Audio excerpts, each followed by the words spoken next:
Hola, ¿qué tal? Bienvenidos a Volviendo a Casa, tu servidor Juan Carlos García. Continuamos con el estudio de verso por verso de Mateo y nos quedamos en Mateo capítulo 1, del versículo 16 al 21, segunda parte. ¿Sale? Habíamos visto que la palabra lo que significa pecado, que es transgredir la Torah, y que Yeshua nos invita a dejar a pecar, ¿sí? Que nosotros al arrepentirnos nos perdona, pero el siguiente paso es no pecar más, ¿no? Y eso nos lo demuestra con varios ejemplos, como el hombre paralítico. En Juan 5:14 dice, y le dijo, mira, has sido sanado, vete y peca. No, le dijo, no peques más, para que no te venga alguna cosa peor, ¿sale? Entonces, al transgredir nosotros los mandamientos, al transgredir la Torah, estamos presos de la muerte, somos reos de la muerte. Y la consecuencia de que el pueblo de Israel se apartó y transgredió el pacto, los mandamientos, es que fue disperso entre las naciones, ¿sí? Y la consecuencia del arrepentimiento y de pedir perdón de nuestros pecados es, y te hará volver el Eterno tu Dios a la tierra que heredaron tus padres. ¿Sale? Todo el Evangelio realmente está en Deuteronomio. Y fíjate que fue uno de los libros más citados por Yeshua.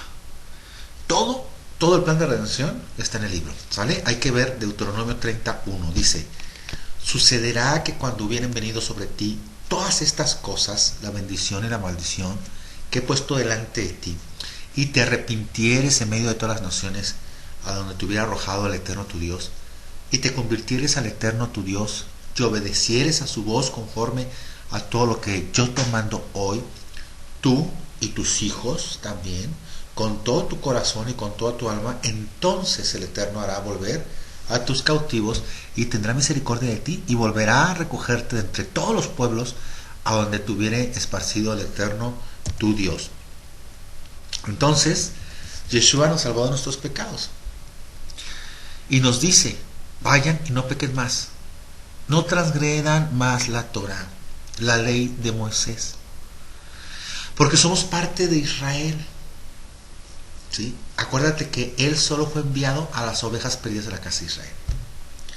Y aquí es común que alguien pueda preguntar, oye, pero, híjole, ¿y si yo no pertenezco a Israel?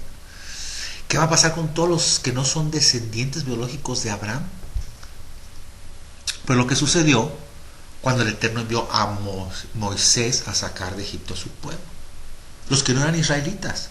Dice Éxodo 12 que una gran multitud de diferentes lenguas se unió al pueblo de Israel al ver todas las señales y prodigios que el Eterno hizo para sacarlos de Egipto. Así es que en los últimos tiempos, cuando vengan los juicios del Apocalipsis, va a haber muchas naciones que van a entender y aceptar que hay un solo Dios verdadero y es el Elohim de Israel. Entonces la semilla de Abraham fue dispersa entre las naciones. ¿Con qué propósito? Con un propósito de llevar luz a las naciones. Llevar la siembra de la semilla de Abraham a las naciones. ¿Y qué va a pasar al final de los tiempos? Que el Padre nos va a recoger y junto con nosotros llevará a muchos otros que han de seguir esto, ¿sí? Y a fin de cuenta, pues no hay manera de saberlo exactamente, ¿no? O sea, si somos descendientes o no, el único que sabe es el Padre Celestial. Nosotros no sabemos a qué tribu pertenecemos, pero Él sí sabe, ¿sí? ¿Quién va a dar testimonio? Romanos 8:16, porque el mismo Espíritu da testimonio a nuestro espíritu que somos hijos del Eterno. ¿Sale? Mateo 1:22 dice, todo esto aconteció para que se cumpliese lo dicho por el Señor por medio del profeta cuando dijo. Todo esto que se está hablando ya estaba escrito en las profecías, ¿eh? Cuando aquí en Mateo dice 1:23, dice, he aquí, una virgen concebirá y dará a luz un hijo y llamará su nombre Emmanuel, que traducido es Dios con nosotros. Y la pregunta aquí es, ¿por qué no le pusieron Emmanuel? Fíjate, esto es una profecía de Isaías 7. Si vamos a esta profecía, Mateo está citando un libro de Isaías para fundamentar el hecho del nacimiento virginal y el hecho de que está escrito allí. Y si Yeshua realizó esta profecía de Isaías, entonces, porque muchos judíos actualmente no se dan cuenta que esta profecía tiene que ver con Yeshua. Mira, vamos a Isaías 7:1, dice: aconteció en los días de Acaz, fíjate, en los días de Acaz, esto aproximadamente fue entre los años 735 y 736, ¿sale? Antes de Mashiach, antes de Yeshua.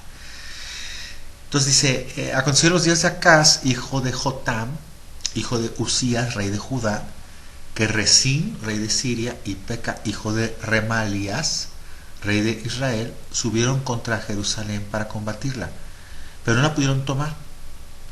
Y vino la nueva a la casa de David diciendo: Siria se ha confederado con Efraín. Y se les estremeció el corazón y el corazón de su pueblo como se estremecen los árboles del monte a causa del viento. Bueno, espera, aquí, pausa. Las 10 tribus del norte hicieron alianzas con Siria para ir a combatir a Judá. Hubo una enemistad desde allí y de hecho no han cambiado las cosas. En aquella época las tribus del norte tenían mucha enemistad con los judíos e hicieron alianzas con un pueblo extranjero para ir a combatir a los judíos. Y bueno, pues a lo largo de la historia podemos decir que Efraín, ¿sí?, o las 10 tribus del norte, fueron llevadas a Europa, donde se mezclaron cochinero, y luego sus generaciones fueron a Estados Unidos. Y bueno, principalmente están entre las iglesias cristianas, es decir, la iglesia cristiana es Efraín, y la relación de la iglesia cristiana con el pueblo judío a lo largo de la historia pues ha sido puras broncas, puras cosas de antisemitismo. No lo dije bien, ¿verdad? Se me cuesta trabajo decirlo.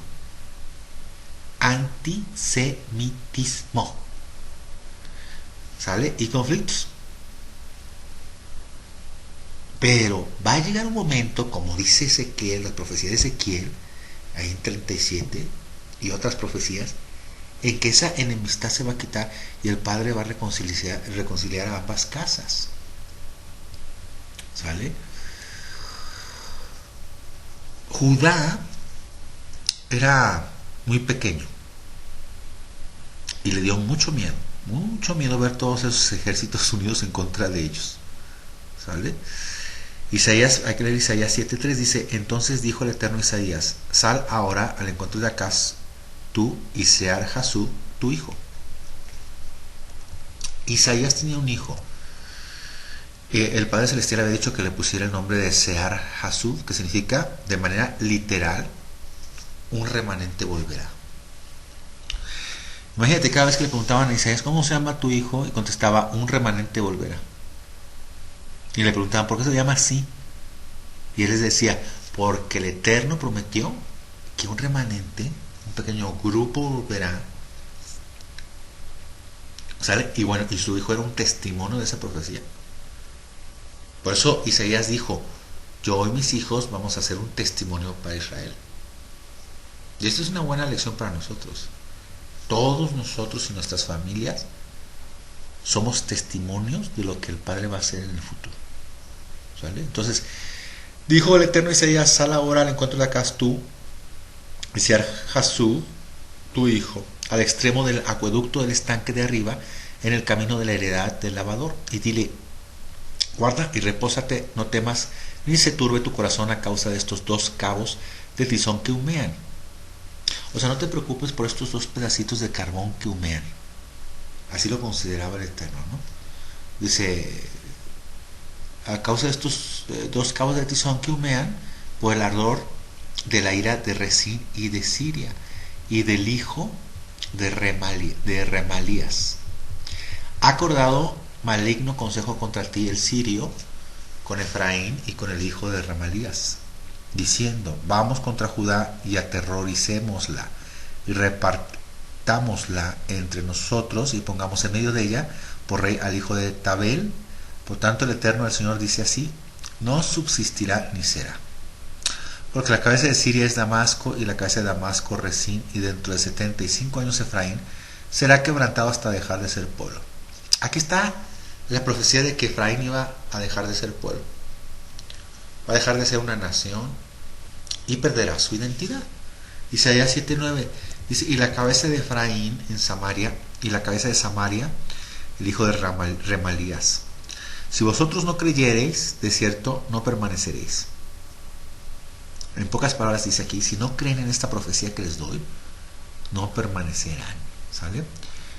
Isaías 7:10 dice, habló también el Eterno a Acaz diciendo, pide para ti señal del Eterno tu Dios, demandándola ya sea de abajo en lo profundo o de arriba en lo alto.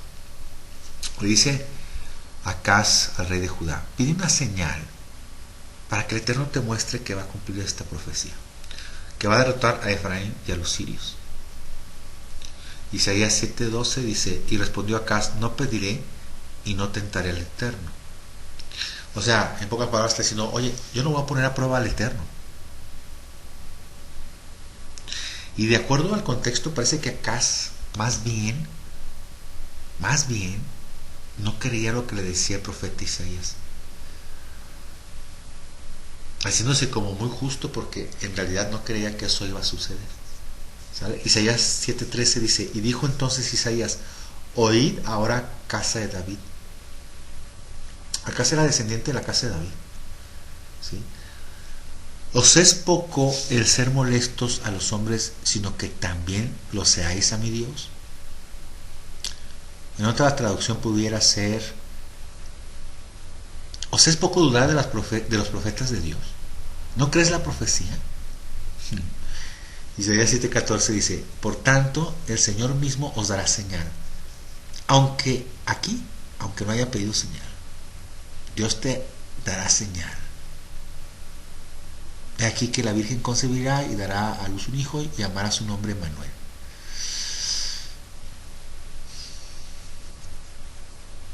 Emanu significa entre nosotros o con nosotros, el Eterno, el Elohim. Y aquí hay una controversia con esta palabra virgen, de que si es virgen literalmente la persona o si es una joven doncella. ¿Sale? Isaías 7:15 dice, comerá mantequilla y miel hasta que sepa desechar lo malo y escoger lo bueno. A ver, pregunta, ¿cómo a qué edad un niño comienza a tener discernimiento? Pues teóricamente a partir de los 12 años, en la etapa adolescente.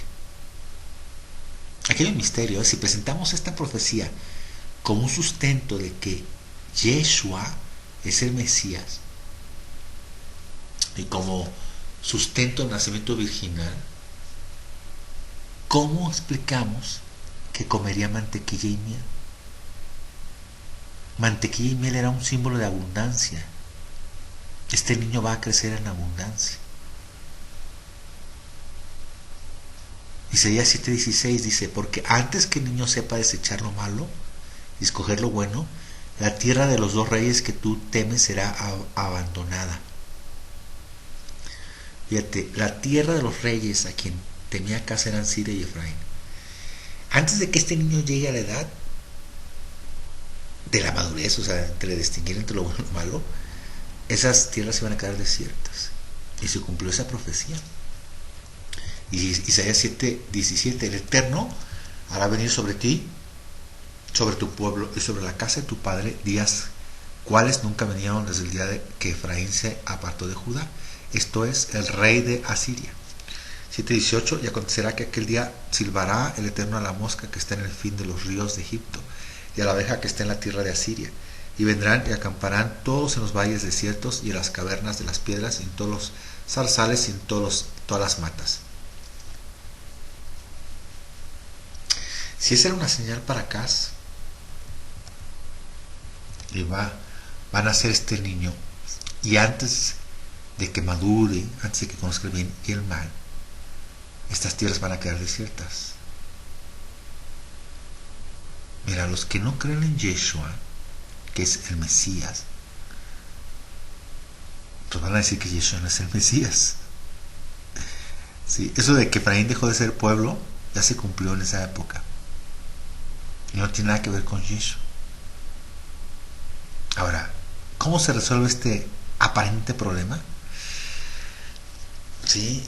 Este problema que se presenta con esta profecía, pues lo vamos a ver en el siguiente capítulo.